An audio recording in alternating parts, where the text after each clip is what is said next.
कोई शर्म बची है या बेच खाई? अम्मी आप गलत समझ रही हैं। मैं कभी भी इस घर के आपकी मर्जी के खिलाफ नहीं जा सकता। मैं तो इस घर के भले बस रहने दो तुम। मैं बहुत अच्छी तरह जानती हूँ तुम्हें भी और तुम्हारी मनहूस बीवी को भी।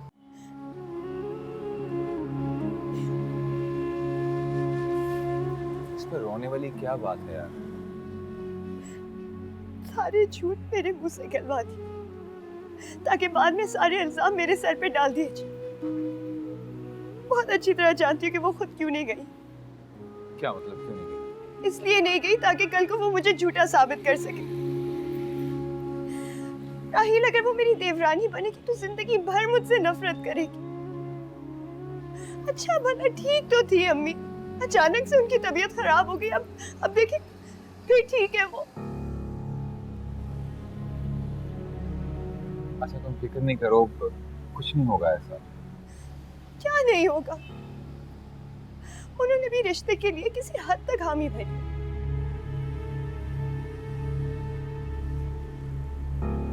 मेरे पास एक प्लान है।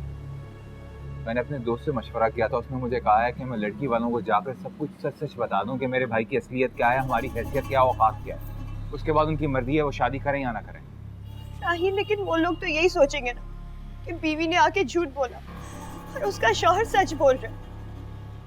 वो लोग तो मुझे ही बुरा समझेंगे। अरे ऐसा कुछ भी नहीं है। मैं उनसे साफ साफ कह दूंगा कि मेरी बीवी ने जो कुछ भी कहा है मेरी अम्मी के दबाव में आके कहा है।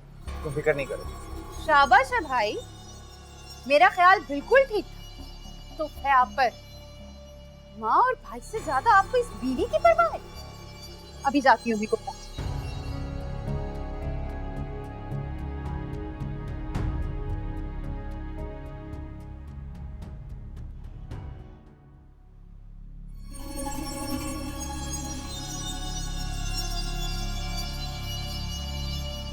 डूब मरो राहील, डूब मरो। उस मनहूस के प्यार में तुम इतने अंधे हो गए हो, इस घर की और भाई की खुशियों के खिलाफ हो गए हो। कोई शर्म बची है या बेच खाई? अम्मी आप गलत समझ रही हैं। मैं कभी भी इस घर के आपकी मर्जी के खिलाफ नहीं जा सकता। मैं तो इस घर के भले बस रहने दो तुम। मैं बहुत अच्छी तरह जानती हूँ तुम्हें भी और तुम्हारी मनहूस बीवी को भी। तुम दोनों ने इस घर की खातिर जो किया है वो मेरे सामने है। अरे खुदा की पनाह, जिस दिन से वो सब्ज कदम इस घर में आई है सब कुछ खराब हो रहा है।